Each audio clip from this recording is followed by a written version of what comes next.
Alors voici donc un défroisseur vapeur.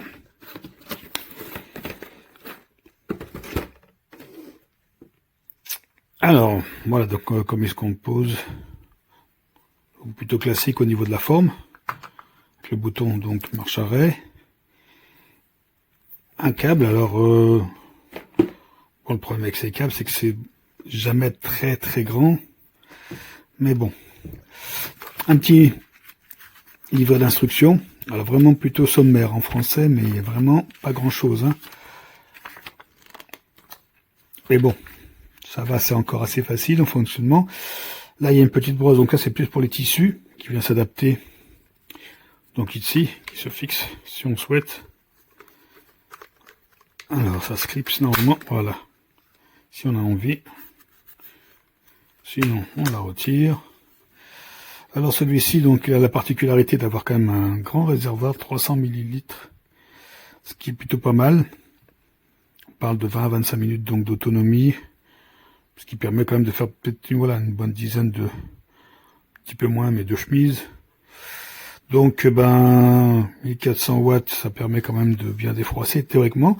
Alors, défroissage vertical, ça c'est la fonction principale, mais apparemment aussi, on peut aussi de manière horizontale, sans fuite. Bon, bien sûr, il y a un petit réservoir pour remplir. Alors, normalement, j'ai déjà rempli d'eau, mais ça se retire.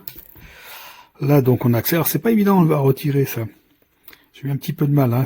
Faut s'aider de quelque chose, là, pour faire un petit peu levier et récupérer et ouvrir, en fin de compte, le petit bouchon, là.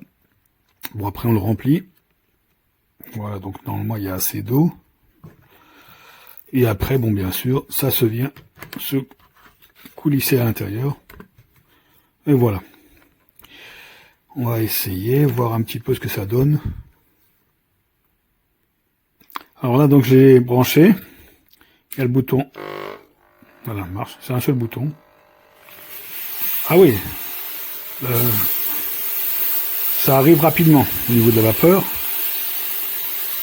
La vapeur est déjà... Je sais pas si on la voit bien, mais...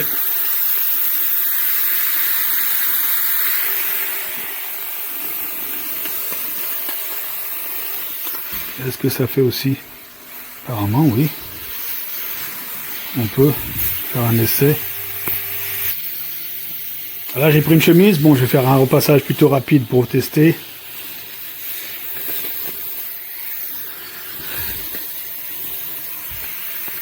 Pas évident, voilà.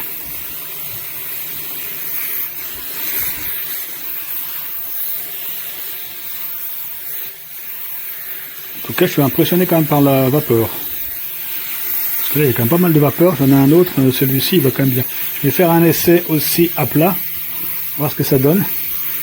Parce qu'apparemment, on peut repasser.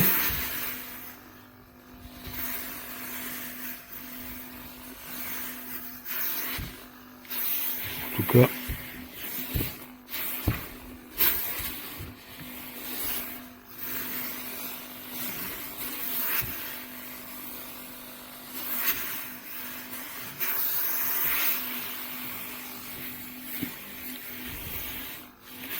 Je vais filmer après le résultat.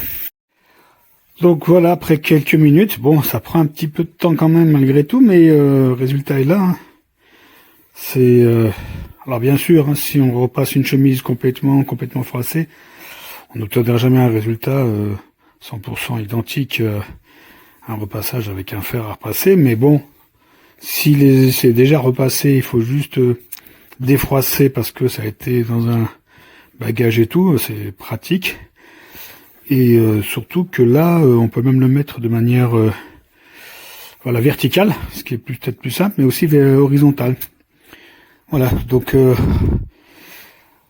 voilà, c'est pas mal pour le voyage, et puis voilà, pour défroisser, c'est le but premier, hein, de ces appareils, mais ça peut aussi bien sûr désinfecter, stériliser des tissus divers, etc.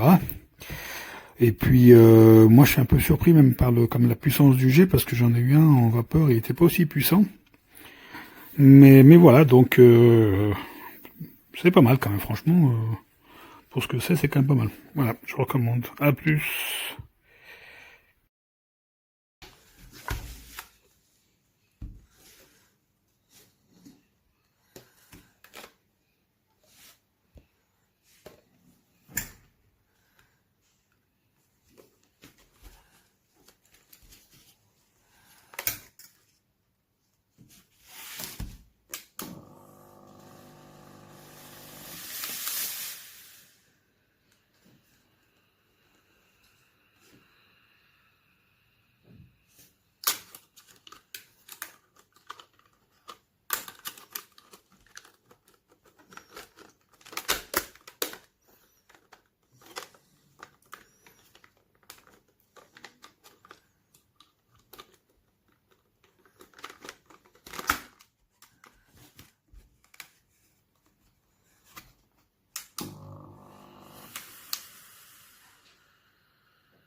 Super, plein d'eau partout. Oh.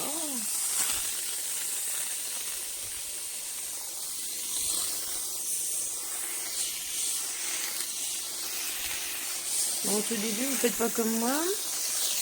Au début, ça fait une grosse tache. Un peu mieux après. Excusez-moi. En fait, ça projette des petites gouttelettes d'eau. Après, il est pas lourd.